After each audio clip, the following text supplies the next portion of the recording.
오늘 주신 은혜의 말씀은 마가복음 4장입니다. 마가복음 4장.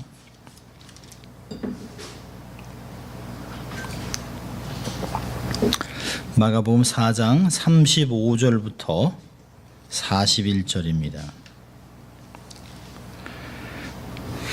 하나님의 말씀을 봉독해 드립니다.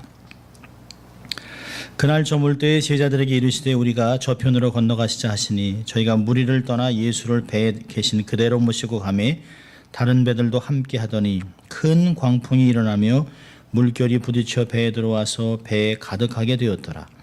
예수께서는 고문에서 베개를 베시고 주무시더니 제자들이 깨우며 가로되 선생님이여 우리의 죽게 된 것을 돌아보지 아니하십니까 하니 예수께서 깨어 바람을 꾸짖으시며 바다더러 이르시되 잠잠하라 고요하라 하시니 바람이 그치고 아주 잔잔해지더라. 이에 제자들에게 이르시되 어찌하여 이렇게 무서워하느냐 너희가 어찌 믿음이 없느냐 하시니 저희가 심히 두려워하여 서로 말하되 저가 누구의 바람과 바다라도 순종하는고 하였더라. 아멘. 하나님의 말씀입니다. 오늘은 인생의 문제 앞에서라고 하는 제목으로 말씀을 나누려고 합니다. Facing Life Crisis. 항해를 하다 보면 배들이 광풍을 만나기도 합니다. 그래서 좌초되기도 하지만 광풍을 잘 뚫고 오히려 빨리 지나가는 것도 있습니다. 바다에서 광풍을 만나고 또 그런 것 같이 우리도 이 세상을 살아가면서 신앙생활하면서 광풍과 같은 문제가 우리에게 닥쳐올 때가 많습니다. 감당이 안 되는 것들이죠. 작은 문제 우리가 쉽게 해결할 수 있는 것이라면 놀라지도 않습니다.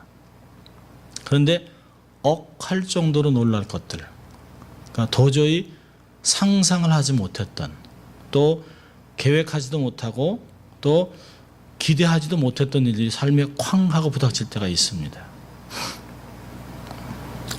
크거나 작은 문제도 생기기도 하지만 때로는 아주 복잡한 문제로 간단한 문제가 아닐 수도 있어요. 그것이 건강 문제도 될 수 있습니다. 건강을 건강 하나는 타고 태어났지 하다가 쿵 하고 쓰러질 때가 있습니다. 가정 문제, 물질 문제, 평생 재물에 대해서 편안하게 살다가 어느 한순간 갑자기 와르르 무너지면 있던 사람이 없으면 참 힘듭니다. 없던 사람이 없는 건 견디는데요. 견디는데 많이 있다가 부유하게 자랐던 사람이 재물이 없으면 삶을 굉장히 힘들어합니다. 직장 문제 잘 풀리다가 또 안 되고 어려운 문제들, 또 평안해야만 하는 교회에 또 풍파가 있으면서 문제가 생깁니다. 사회 문제 너무나도 문제가 세상에 많습니다. 하루라도 문제가 없는 날이 있을까? 없었던 것 같아요. 짧은 삶을 살아가면서 정말 편안하고 좋다. 완전히 바람도 작고 날씨도 좋고 이랬던 날은 거의 없었던 것 같아요. 이게 짧은 세월 이렇게 싹 눈을 감고 이렇게 딱 기억을 해보면 이게 참 업앤다운이 참 많았었다. 잘 되는 것 같아도 낭떠러지도 떨어진 것 같고 또 그랬다 보면 어느 한수에 또 언덕 위에 올라가 있고 했던 것들을 많이 볼 수 있습니다. 근데 사람들이 너무 문제에 시달리다 보면 극단적인 결정을 하기도 합니다. 그런 생각을 하죠. 에이, 살아서 뭐하나? 차라리 죽지.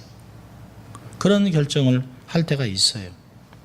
차라리 죽어버리면 이거 고민하지 않고 고생하지도 않은데 죽으면 모든 거 다 잃어버리고 얼마나 좋을까? 라고 생각하고 자살을 시도하는 사람도 있습니다. 특별히 한국은 자살공화국입니다. 얼마나 많은 사람이 죽는지 몰라요. 또 점점 젊은이들도 죽지만 황혼의 불행함으로 인해서 자살하는 노인네들이 많습니다. 특별히 자녀들에게 재정적인 부담을 주고 싶지 않아서 스스로 산에 가서 부부가 목숨을 끊는 일도 있습니다. 그게 자식들에게 부담을 주지 않은 일일까요? 아니에요. 자식들은 평생 부담을 갖고 삽니다. 우리가 어떻게 잘 모시지 못한 것 때문에 부모님이 저렇게 생각했을까? 우리 자식들을 얼마나 못 믿으면 저렇게 극단적인 결정을 했을까? 그러니까 이 부모들이 80대 노인네들이 아니면 70대 노인들이 그 삶을 마감을 하면 중년인 자식들이 견디질 못한답니다. 특별히 자식들한테 할아버지 할머니는 도대체 왜 자살을 한 겁니까? 엄마 아버지 삼촌들은 뭐 하신 거예요? 라고 하는 말을 들으면서 평생 죄책감으로 헤어나질 못한다고 합니다. 여러분, 죽음이 해결책이 아니에요. 우리가 가끔 그런 생각합니다. 오죽하면 얼마나 힘들었으면 자살을 했을까. 여러분, 세상을 살아가면서 문제 부딪힐 때 극단적으로 결정하고 자살한다면 얼마나 많은 사람이 죽겠습니까? 이 자살은, 죽음은 해결책이 아니에요. 세상을 살아가면서 많은 문제에 부닥칠 때 우리 하나님을 믿는 사람들이 알아야 될 몇 가지가 있습니다. 첫째는 뭐냐면 문제는 누구에게나 있다는 것이에요. 문제는 누구에게나 있다. 어떤 사람은 야, 저 사람 돈도 많어, 잘생겼어, 건강해, 비즈니스 번창해, 뭐가 걱정이 있을까?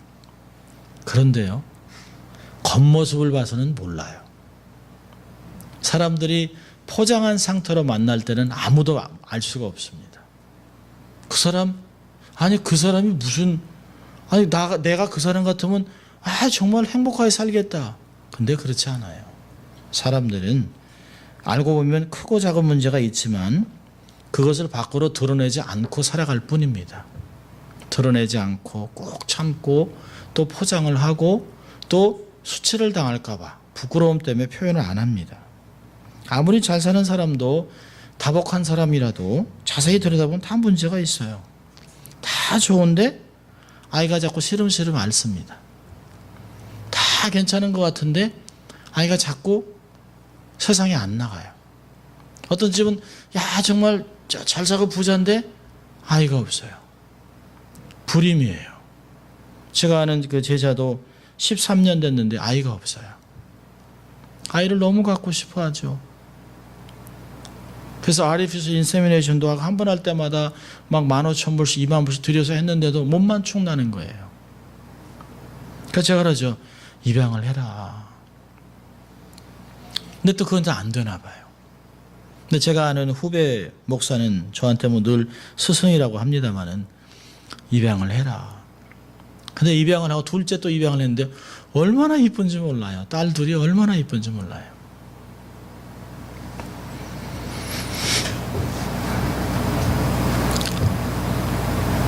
우리에게만 문제가 있는 것이 아니에요. 세상에 70억 인구가 다 문제가 있습니다.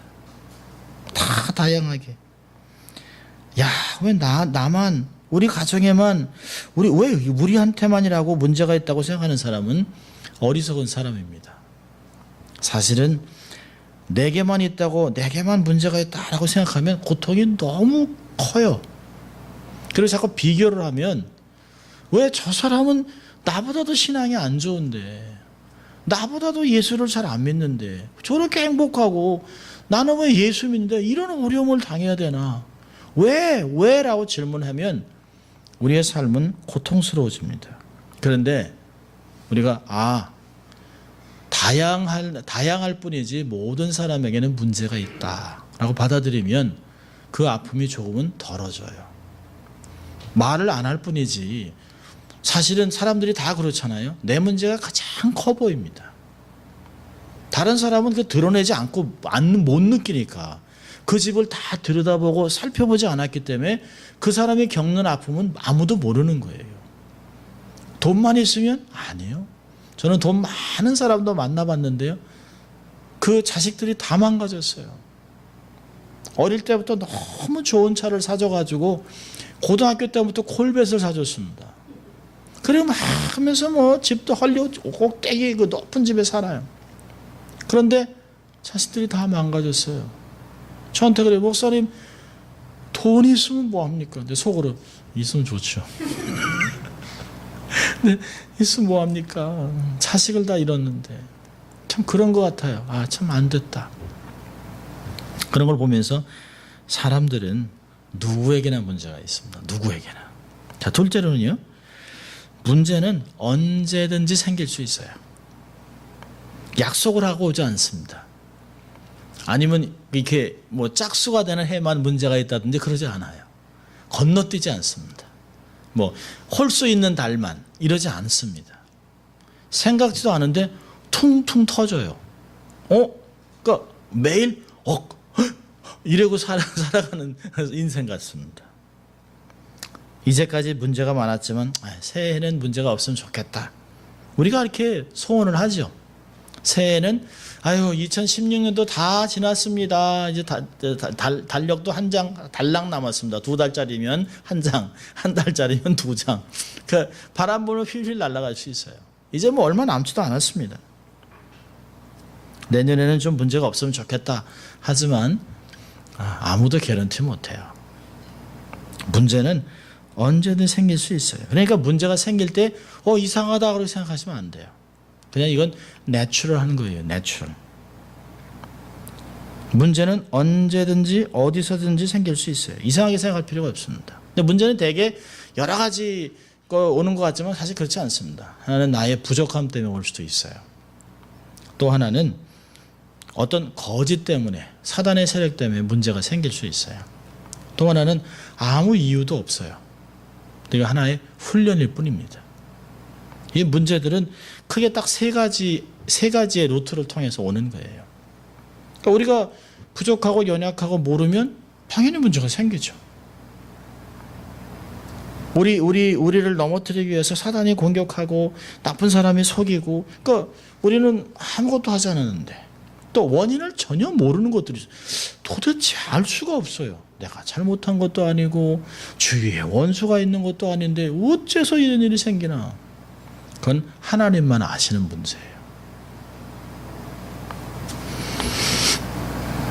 저는 아버님이 일찍 67세로 비전교회 섬길 때 아버님이 주일날 돌아가셨잖아요. 그러면서 제가 벌써 55세인데요. 저희 아버님이 45세 이민 오셨습니다. 근데 아니 남들은 80, 90 아니 100세까지도 사시는데 뭐 그렇게, 제가 목사면서 하나님 뭐 그렇게 천국에 사람이 필요해서 아버지를 이제 막 아버님이 신앙에 맛을 들이셔가지고 동양성교회에서 새벽기도도 가시고 주일 예배도 가시고 이렇게 뭐 모임도 하시고 성경 공부도 가시고 예배란 예배는 다 가셨어요. 그러면서 아이고, 제가 목사인데도 아버지 그렇게 안 가셔도 돼요. 근데 평생 예배를 많이 안 드리셨기 때문에 메이크업하게 아무래도 내가 너무 많이 빼먹은 것 같다. 그래서 그러면서 너무 좋다는 거예요. 저한테 요한복음 성경 공부하는데, 에녹 선교회에서 요한복음 성경 공부하는데 주석 좀 빌려달라고 해서 깜짝 놀랐습니다. 주석, 그다음에 그런 책들을 빌려드려서 이렇게 설명을 해드렸습니다.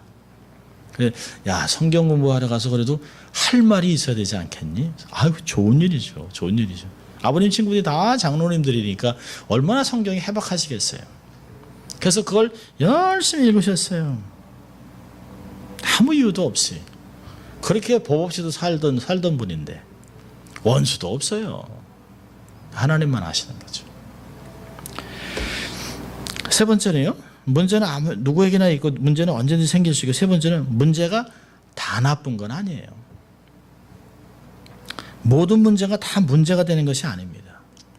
그 문제에 우리가 어떻게 반응하느냐에 따라 그 문제가 큰 문제가 될 수도 있고 그게 축복이 될 수도 있어요.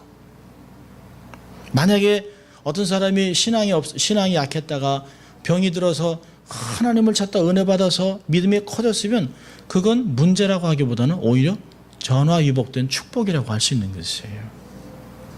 여러분, 똑같은 문제인데도 반응을 잘못해서 극과 극의 결과를 맞을 수가 있습니다. 아주 반응을 잘해서 큰 문제가 아주 작은 문제같이 이렇게 없어질 수도 있지만, 그 작은 것에 너무 크게 반응을 해서 이게 문제가 그냥 막 배가 돼서 감당하지 못할 정도로 커질 때가 있어요. 오히려 더 큰 고통으로 다가올 수 있습니다. 어떤 사람은 문제가 오히려 많은 축복이 되고 그 문제 때문에 더 기도하고 문제 때문에 더 축복을 받고 더 감사하게 되고 영광 돌리는 것들을 보게 됩니다. 그래서 간증을 하잖아요. 되게 간증하는 사람들이 저는 아무 문제도 없습니다. 그냥 돈만 잘 벌어요. 그건 간증이 안 돼요. 그건 아무도 듣지 않습니다. 그런데 죽다 살아났어요. 막 정말 막 그 지옥 같은 세상에서 그렇게 하나님을 만나서 회복되어 이런 것들이 사실은 간증이지요. 그러니까 문제가 있을 때 우리가 어떻게 처신하느냐가 아주 중요합니다. 저는 이제 두 가지 크게 보려고 하는데요. 문제에 대해서 바르게 대처하지 못하는 자세. 또 하나는 문제가 있을 때 어떻게 바르게 대처했나라고 하는 것들이에요. 첫째는요, 우리가 문제가 생기면 바르게 대처하지 못하는 자세가 있어요. 그 첫 번째는 뭘까요? 원망하고 불평하는 거예요.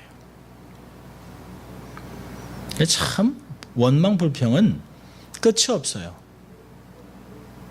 그러니까 내가 그때 하지 말았어야 되는데 그때 그러다가 내가 부모님을 잘못 만나가지고 부모님 탓하고 또 아내 남편 탓하고 애들 보면 저놈만 없었어도 뭐 저놈이 태어나는 바람에 뭐 그 사실 아이들이 그 얘기를 들으면 어떻게 하겠습니까? 아이들이 그 얘기를 들으면 심지어는요 하나님도 원망해요. 하나님도. 여러분 문제 자체가 우리에게 주는 피해보다 이 원망 불평이 더 그 피해를 줍니다. 문제 자체가 우리에게 주는 고통보다 더 큰 심적으로 정서적으로 고통을 가져옵니다. 그러니까 어떤 문제가 생기면 절대로 원망하면 안 돼요. 뭐 처음부터 내일부터 안 해야지 딱 그렇게 되지는 않겠죠. 그러니까 이걸 의식적으로 생각하고 원망이 생길 때 자꾸 많이 하던 걸 조금씩 줄여가는. 그래서 불평도 하지 말고 원망도 하지 가능하면. 그래서 처신하는 자세에 따라서 문제가 더 커지기도 하고 화를 불러일으킬 수 있어요. 여러분 원망하고 불평해서 해결되는 것은 아무것도 없죠. 분이 나죠. 짜증이 나죠. 한숨이 푹푹 새어지죠. 막 그냥 콧김이 휙휙 나오기도 하죠. 그렇죠? 그것이 아무것도 안 풀어져요. 아무것도 안 풀어집니다. 두 번째는요. 반대로 적극적인 사람은 막 불평하고 원망해요. 소극적인 사람은요. 절망하고 자포자기합니다. 아유, 될 대로 되라. 이제 끝났다. 그럼 낙심한다는 것은 믿음이 없다는 거예요. 낙심하는 것은. 어떤 문제가 와도 자신이 처신만 잘하면 축복된다는 것을 믿고 절대로 낙심하지 말아야 돼요. 절망은 금물입니다. 소망이 끊기는 날은 우리의 생명이 끝이에요. 자포자기하지 말아야 됩니다. 절망하고 자포자기하고 낙심한 후 행동 자체가 문제를 더 확대시켜요. 더 불행해집니다. 그게 너무 심해지면 자살합니다. 오래전에 우리 한인타운에서 있었던 일이죠. 너무 비 때문에 고생을 하다가 아이 둘을 차에 태우고 그래서 차를 불을 질러가지고 다 죽기로 했는데 딸만 살았습니다. 딸만. 참, 그 생각만 하면 그 딸은 어떻게 살아가겠습니까? 장애, 육신의 장애, 정서의 장애, 부모가 자기를 죽이려고 차에서 불을 질렀던 그걸 생각하면 어떻게 살아가겠습니까? 아니, 그 빛이 자식 둘을 죽일 정도로 커요? 그렇지 않죠. 세상에 뭘 갖고 자식을 바꿀 수가 있겠어요? 낙심하고 절망하고 자포자기하고 자살을 시도한 것이 이게 큰 문제예요. 빚은요 갚으면 되는 거예요. 갚으면. 빚은 갚으면 돼. 세상에 빚이 없는 사람이 어디 있습니까? 어떤 분이 저한테 그런 얘기 저는요 평생 빚이 없습니다. 그래서 제가 그런 얘기 하지 마세요. 교포 중에 80% 이상은 다 빚이 있습니다. 아이 융자금도 다 빚이지요. 또 살아가면서 집도 이게 100% 내 겁니까? 집도 그거 빚내서 사서 그걸 갚아나가는 거예요. 그렇다면 미국에 살아가는 사람이 몇 %나 빚 없이 살아갈 수 있을까요? 그렇지 않아요. 빚은 그렇게 큰 것이 아닙니다. 빚 자체가 주는 고통이 있죠. 저도 있어요. 빚이 있어요. 아이들 학비 왜 없겠습니까? 빚이 있죠. 크레딧 카드 쓸 때야 좋죠. 쓸 때야 그을 때야 좋죠.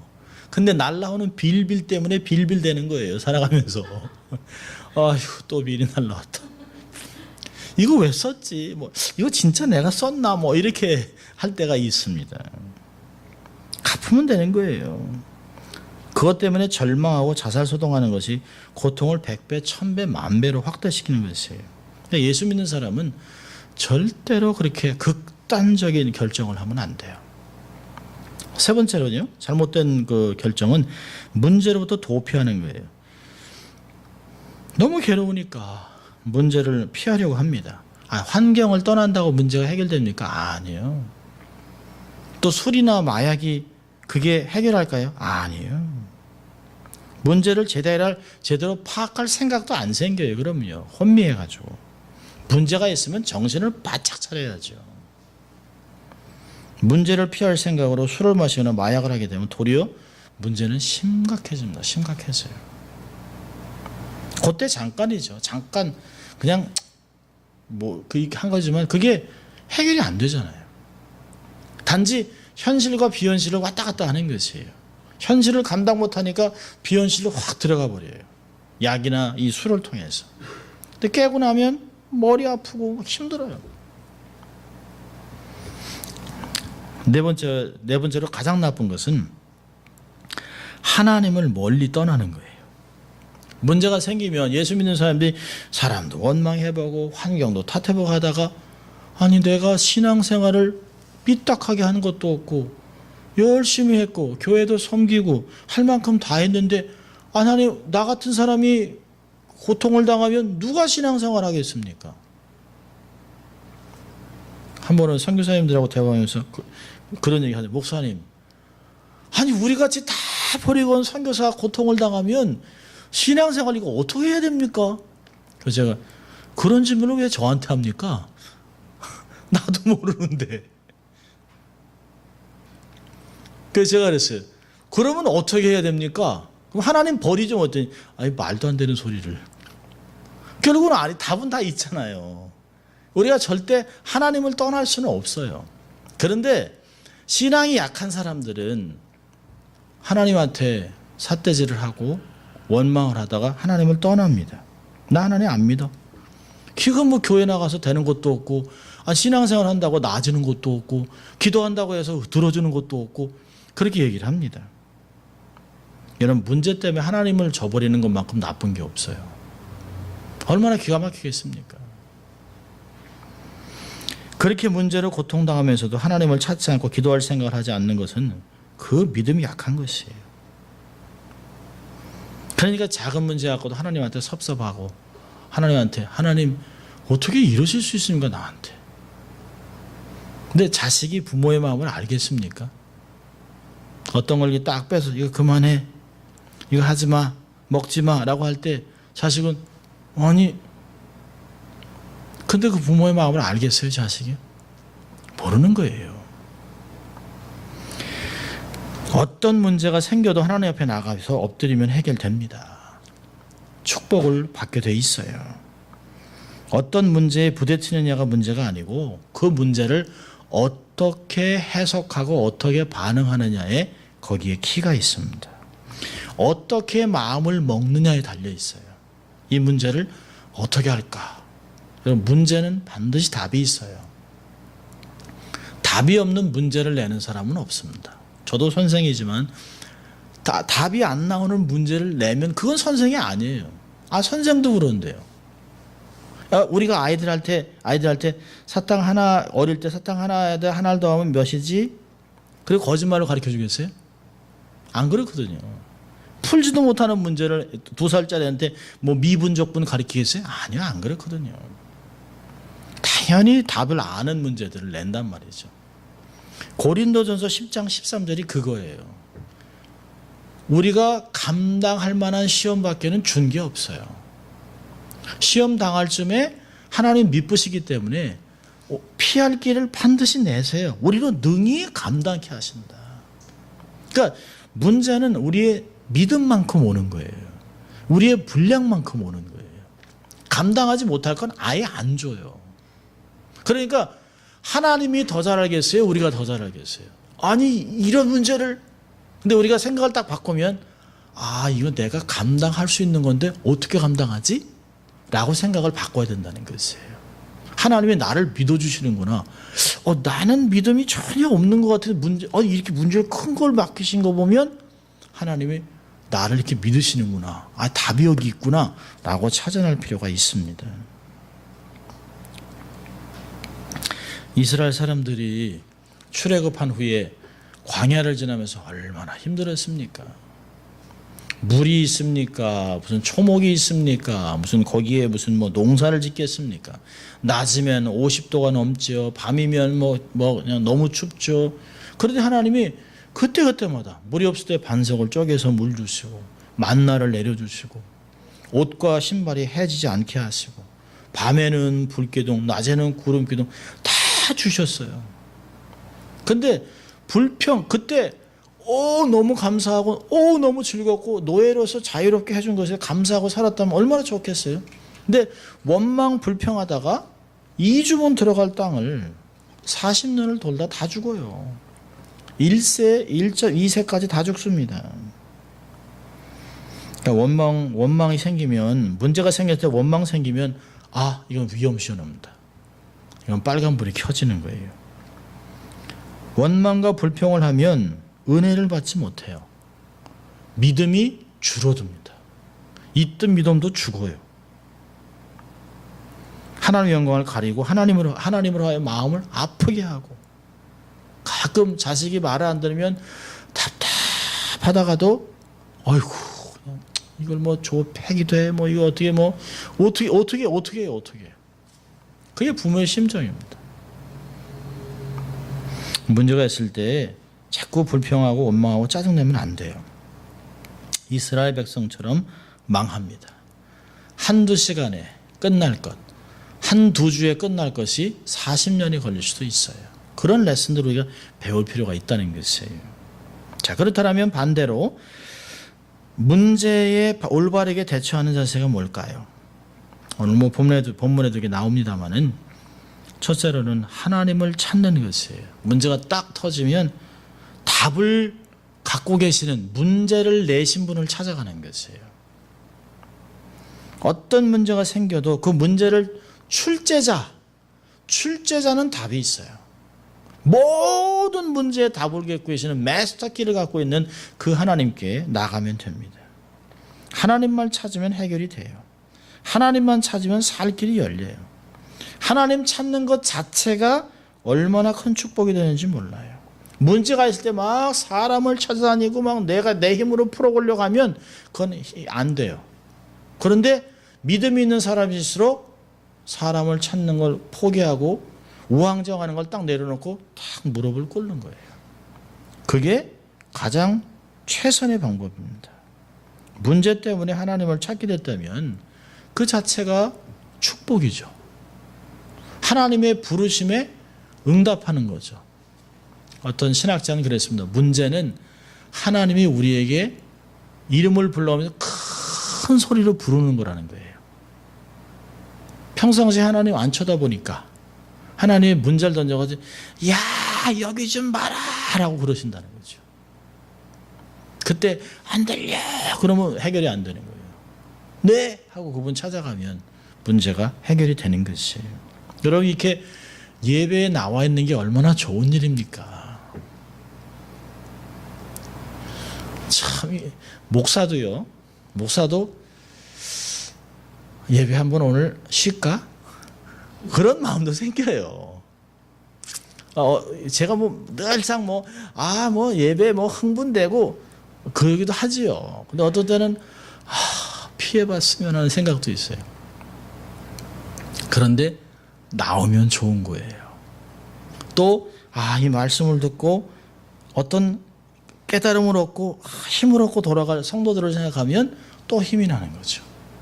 여러분, 이게 힘들고 어렵고 복잡한 분주한 시간 중에서도 이 예배에 나와 있는 게 얼마나 축복인지 몰라요. 사단이 얼마나 배가 아프겠습니까? 우리의 생각들을 막 복잡하게 해서 오늘은 가지 말자. 그걸 딱 바꿔서 여기 오게 한 것, 이게 하나님의 축복이라는 거예요. 말씀을 들을 수 있는 자체가 하나님의 축복입니다.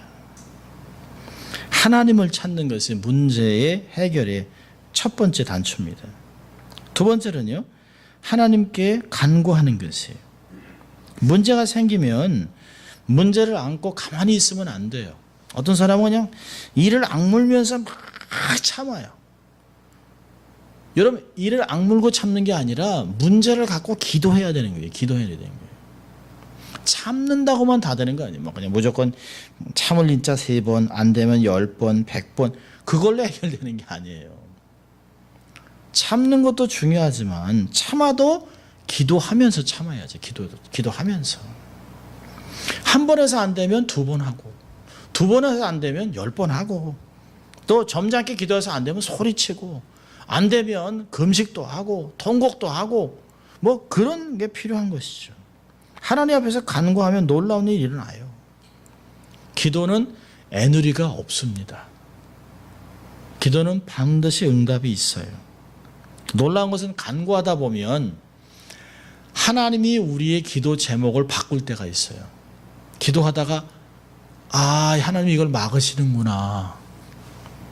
어떤 때는 기도하다가 하나님이 믿음을 막 크게 해서 더 큰 것을 감당하게 할 때도 있어요.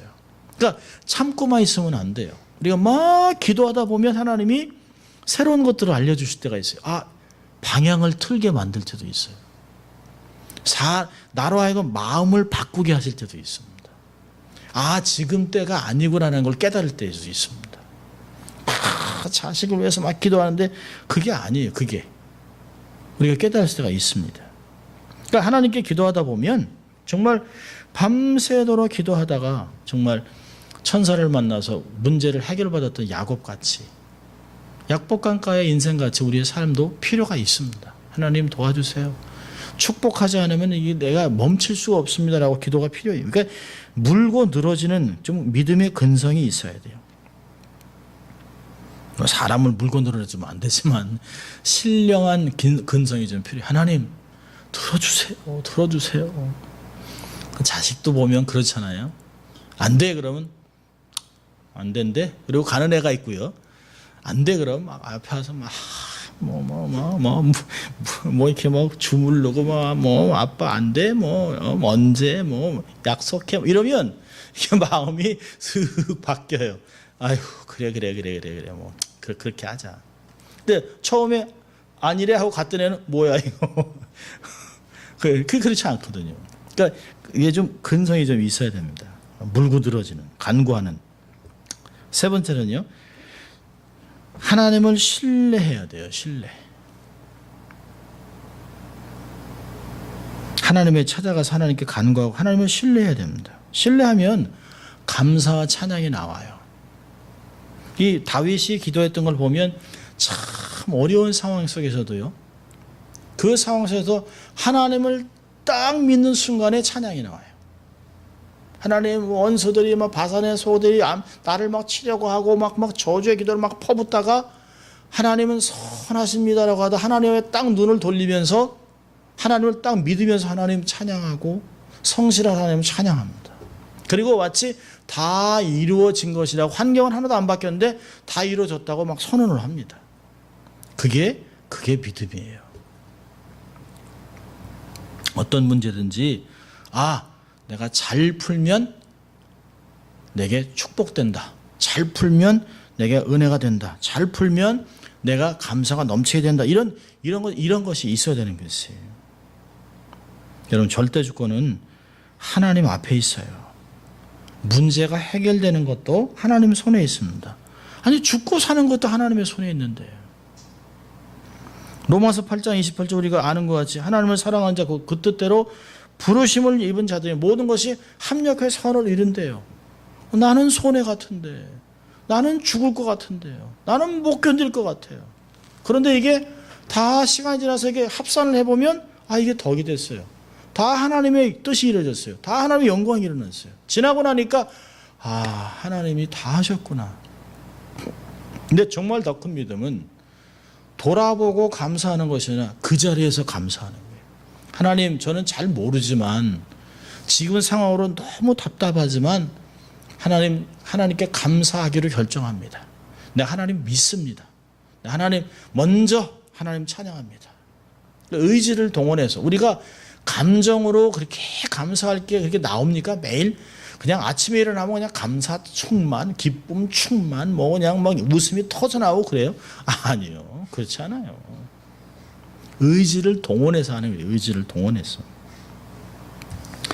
믿음의 사람들에게는 문제가 오히려 많은 유익이 된다는 것을 믿고 감사를 먼저 드리세요. 하나님은 문제를 통해서, 특별한 문제를 통해서 축복하실 때가 많습니다. 그러니까 문제가 없는 게 좋은 게 아니에요. 하나님 우리를 특별히 축복하시려고 할 때 평안한 가운데 축복할 때도 있지만 우리의 삶에 깜짝 놀라고 막 가슴이 철렁한 문제를 통해서 하나님께 가까이 붙게 할 때가 있습니다. 그리고 자세히 하나님 나라를 들여다보게 돼요. 그리고 놀라운 것들을 해결해 주시는 걸 볼 수 있습니다. 여러분, 다윗이 하나님 앞에 성전을 지어드리겠다고 그랬습니다. 하나님이 얼마나 감동했습니까? 야, 내가 너한테 언제 성전을 지어달라고 그랬냐. 하늘과 땅이 내가 거할 수 있는 그런 장소가 아니다. 하늘이 나를 받아주시겠냐, 땅이 나를 받아주시겠냐. 너는 나를 위해 성전을 지을 수 없다. 피를 너무 많이 흘렸다.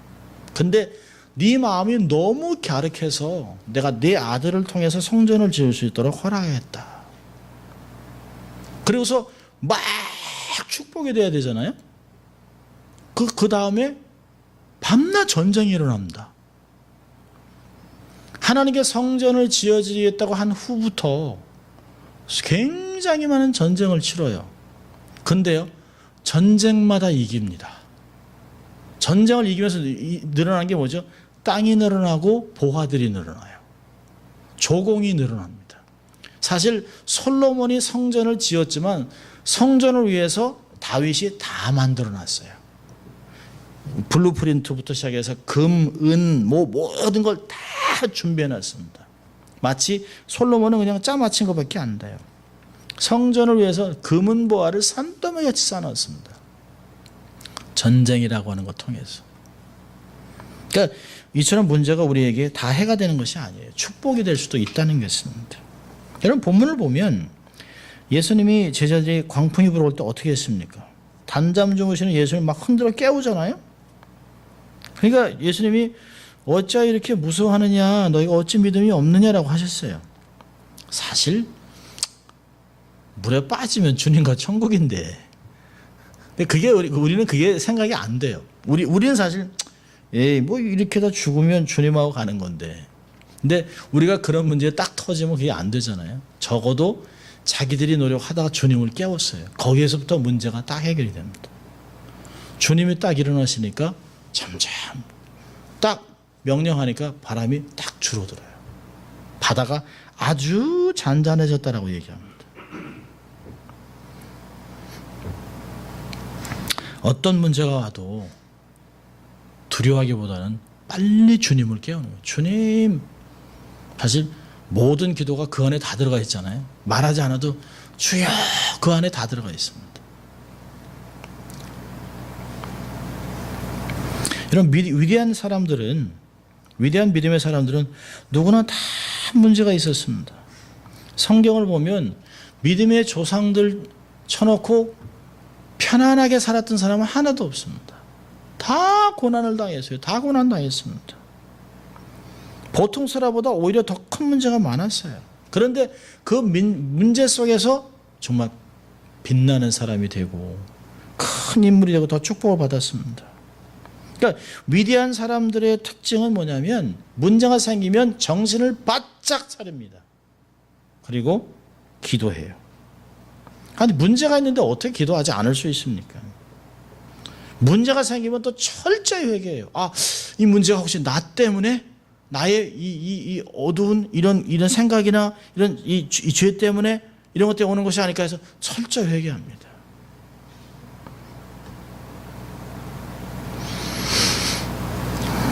그러다 보면 은혜 받고 전화위복되고 겸손해지고 하나님을 만나고 큰 믿음의 사람이 되는 것을 볼 수 있습니다.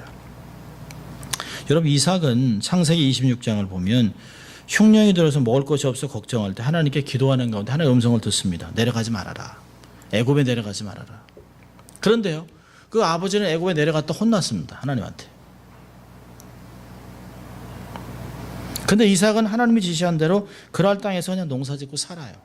그런데 가뭄에 100배의 결실을 거둡니다.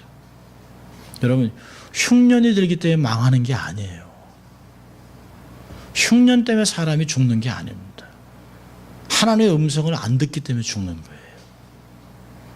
사업이 어려움이 생기고 타격을 받는데 그것으로 끝나는 게 아닙니다.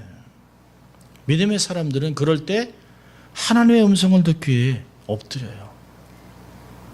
그러다가 큰 은혜 받아 문제가 해결되고 간증거리가 생깁니다. 그 체험적인 믿음이 생겨요. 여러분 히스기야 보세요. 아수르가 공격해왔는데 감당이 안 돼요. 나라가 아주 그냥 망할 위기에 처해 있습니다. 하나님 앞에 밤새 기도하죠. 근데 그 다음날 가보니까 천사가 와가지고 18만 5천 명을 다 시체로 만들어놨어요. 칼 한 번 안 쓰고 그냥 전쟁을 이겨요. 또 죽을 병에 걸렸던데 낙심하지 않고 넌 정령 죽으리라 그러고 선지자가 나가는데 면벽하고 하나님 제가 그래도 선한 게 있지 않습니까? 하나님 살려주시오. 제가 후사가 없습니다. 후사가. 하나님이 눈물을 흘리면서 하나님께 기도하고 있는데 성을 나가기 전에 하나님이 돌아가서 살 거라고 얘기해 줍니다. 그러니까 증거를 주세요. 그래서 해를 10도를 뒤로 물러가게 합니다. 여러분 믿음의 사람들의 문제는 믿음의 사람들은 문제가 문제로 끝나지 않습니다. 문제를 은혜를 받아서 풀어내요. 은혜를 받아서. 그리고 체험적인 믿음을 갖습니다. 위대한 믿음의 사람들에게는 문제가 그들을 큰 일꾼으로 만들어줘요. 아브라함도 이삭도 야곱도 요셉도 얼마나 큰 문제가 많습니까? 평범한 사람이 하나도 없어요. 모세는 태어날 때부터 죽임당할 뻔하잖아요. 그런데 평생 하나님께 쓰임받습니다. 아니 왕자가 돼서 사실 자기 민족 힘들게 하는 사람은 때려 죽여서 모래 파묻었습니다. 그러면 이 히브리 사람들이 리더로 받아들여야 되는 거 아니에요? 막 히브리 사람들이 막 싸우는데 형제들끼리 왜 싸우냐니까 누가 너를 우리 재판장으로 세웠냐? 우리도 때려서 죽여서 그 예굽 죽인 사람과 같이 다 이 모래에 묻으려고 그래. 이러니까 어이쿠 하고 도망갑니다. 사실 아무것도 잘못한 게 없죠. 40년 동안 정말 이름이 잊혀졌어요. 아무도 모세라고 불러주지 않습니다. 80이 돼서 하나님이 그를 부르잖아요. 평범한 삶을 살아간 사람은 아무도 없어요. 아마 우리 같으면 아마 미칠 겁니다. 미쳐. 마차 타고 다니든 야 길 비켜 막 프린스 오브 이스트 보면 그렇잖아요. 막 그냥 아무데나 막 마차 타고 다니고 뭐 왕자인데 뭐 못할 게 뭐 있어요. 근데 자기 양도 아니고 자기 장인어른 키우면서 매 하는 소리를 하루 종일 들어 40년 동안 얼굴로 새카맣게 탑니다. 다윗 뭐 잘못한 게 있습니까? 구국공신이죠. 근데 자기 장인이 죽이려고 그럽니다. 13년 동안을 쫓겨다녀요. 다니엘이요. 에스더는요. 문제가 문제로 끝난 것이 아닙니다. 오히려 더 큰 은혜 받고 하나님께 영광 돌리는 큰 인물이 된 것을 볼 수가 있습니다. 오늘 본문에도 보면 광풍이 있죠. 그렇지만 바다에는 바람이 있어야 됩니다. 배가 전복되지만 않는다면 바람이 있어야 배가 움직여요. 배가 빨리 갈 수 있습니다. 우리가 사는 이 세상도 때때로 문제가 있는 것이 좋습니다. 문제가 있기 때문에 정신을 차리는 것이에요. 문제가 있기 때문에 깨어서 기도하는 것이에요. 문제가 있으니까 하나님께 나오는 것이에요. 문제가 있으니까 겸손해지는 것이에요. 그러다 보니까 믿음이 생겨요. 그러다 보니까 간증거리가 생기고 일꾼이 되는 것이죠. 우리는 본성적으로 편안하면 신앙생활 잘하는 사람들이 아닙니다. 가만히 있어도 다 돼요. 기도하지 않아도 일이 척척 돼요. 아무것도 안 하는데도 그냥 일사천리 그냥 다 해.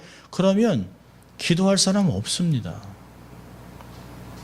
그러면 신앙생활 할 이유가 없어요. 문제가 있으니까 하나님께 나와서 하소연도 하고 한숨도 짓고 눈물도 뿌리고 화도 내고 하는 거예요. 문제는 누구에게나 있습니다. 문제는 언제든지 생길 수 있어요. 문제가 다 문제가 되는 것은 아닙니다. 어떻게 반응하고 어떻게 행동하느냐에 따라 문제가 해결될 수도 있고 축복이 될 수도 있어요. 여러분, 위대한 믿음의 사람들도 문제가 없었던 것이 아니죠. 다 보통 사람보다 더 문제가 많았습니다. 그러나 위대한 믿음의 사람들에게는 문제가 언제나 축복으로 바뀌었습니다. 우리가 기억할 것은 우리가 문제라고 생각하는 것보다 더 큰 문제는 잘 살고 편해서 게을러지는 거예요. 그게 큰 문제입니다. 영적인 나태함. 하나님께 그렇게 하나님 저에게 재물을 주시면 저 주를 위해 쓰겠습니다. 이렇게 하겠다고 했지만 하나님 주시면 일단 저도 좀 쓰고요. 그리고 자식도 좀 먹이고 또 친척들도 도와주고 편안해지면 그게 안 돼요. 우리는 보상심리라는 게 있습니다. 보상심리. 이만큼 했으면 좀 쉬어도 되잖아요. 이만큼 했으면 느려도 되잖아요. 우리는 그런 게 많습니다. 그래서 하나님 어떤 때는 가끔 우리를 굴리시는 거예요. 이렇게. 그래서 가끔 우리를 이렇게 흔듭니다. 이렇게 달달달 흔들어요. 그래서 우리의 삶에서 편안하려고 하면 흔들려요. 캘리포니아 좋은 것 같아요. 이렇게 가끔 흔들리면. 하나님, 아이고. 알았습니다. 이렇게. 차라리 가난해도 믿음으로 사는 것이 축복입니다. 많은 문제 때문에 깨어서 기도하는 것이 축복이에요. 당장 해결되지 않은 문제 때문에 그것 때문에 계속 기도하잖아요. 계속 기도하다 믿음이 자라잖아요. 계속 기도하다 말씀 읽잖아요. 계속 기도하다 하나님 음성 듣잖아요. 계속 기도하다 하나님 마음을 깨닫잖아요. 아, 내가 쓸데없는 거 구했구나. 하나님은 저렇게 좋은 걸 주시려고 하는데,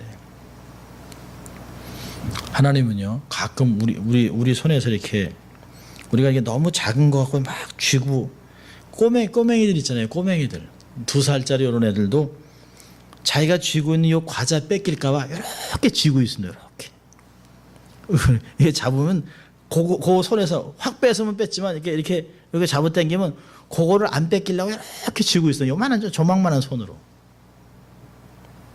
그래서 그걸 싹 빼면 세상에 무너지지 막 울죠 뭐.